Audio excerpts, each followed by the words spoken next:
Hey guys, how are you today? It's a beautiful Friday here, and as you can see from this beautiful angle, I am milking our cow, Jessenia, and over here you can't see right now, but there's the baby over here. Everything's going well today. So I wanted to give you guys 5 things you need to know about Brazil, because I've been living here in Brazil for almost 2 years now. In July will be 2 years for me, and there's just some really crazy things that I learned about Brazil, Brazilians, and I want to share them with you because these are things I wish someone would have told me before I came. So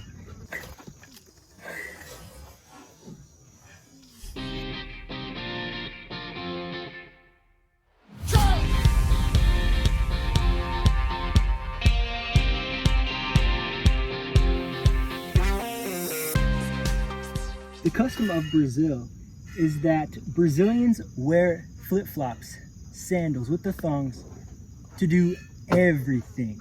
They wear them in the house. They wear them all the way up until they go to bed. And they even wear them in the shower. And so when I came to Brazil, I did not have any flip-flops. I didn't even have sliders.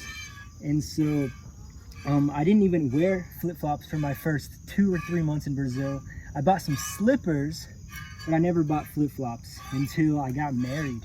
Marcelle convinced me that this is the culture and I need to do it. And the reason why is because they don't normally have carpets. They normally have hardwood floor. They normally have concrete on the ground or linoleum or something like that. And so it's not so common to see people wearing just socks. And it's so hot here. It's so chill to just wear flip-flops. And that's number 1.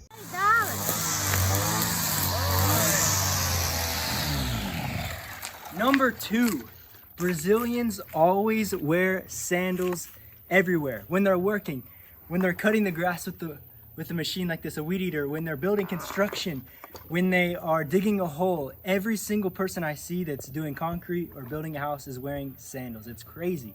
I'm so impressed because when I come out to cut the grass, I wear shoes. My whole life we wore jeans and shoes, and people wear sweatpants to do construction work. They do flip-flops. It's just insane. I could never imagine doing any of this work in flip-flops.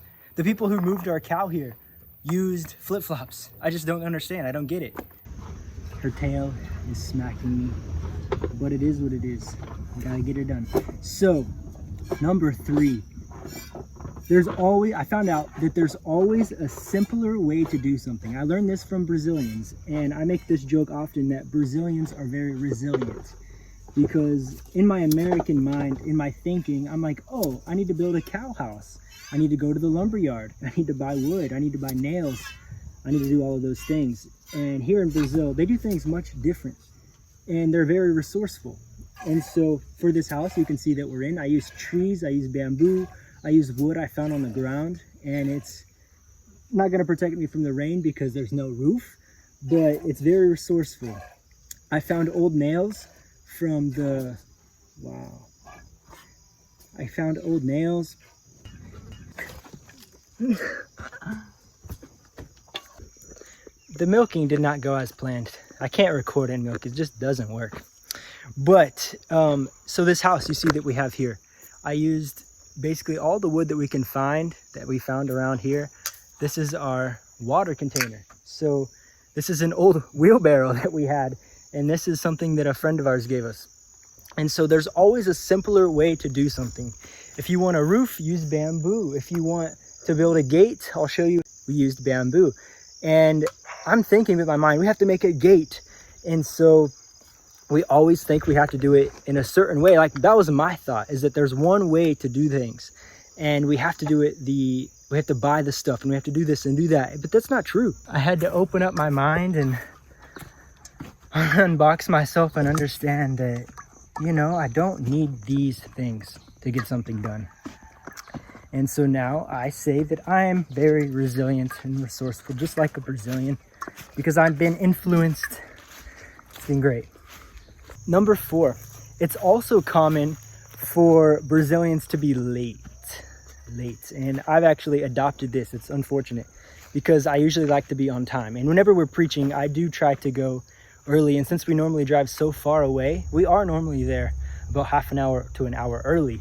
but I've kind of adopted this on as well, is that it's normal in the culture to be late, to show up to a place. For example, if they say, hey, come over to my birthday party. My birthday starts at 6 p.m. People show up literally at 6:30 or 7. And that's the normal custom. No one arrives before that. And so I've had to really adjust and learn around this. And if you want someone to be there on time, you have to tell them an hour early.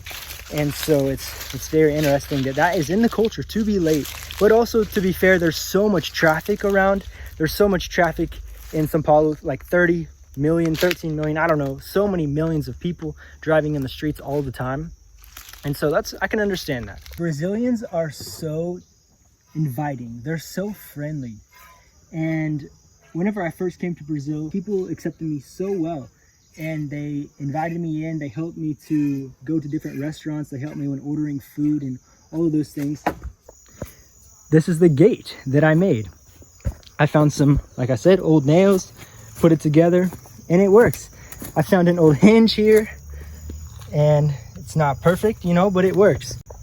We really feel like God said, put your roots here, because build a family, do your stuff here. You're going to be here for a while. With this perspective that we're going to be here for a while, and we really want to see what God's talking about, what God's doing here in Brazil. And we've shared many things with you guys of what's going on. But like I said, we're in COVID. We're in our quarantine again, lockdown again.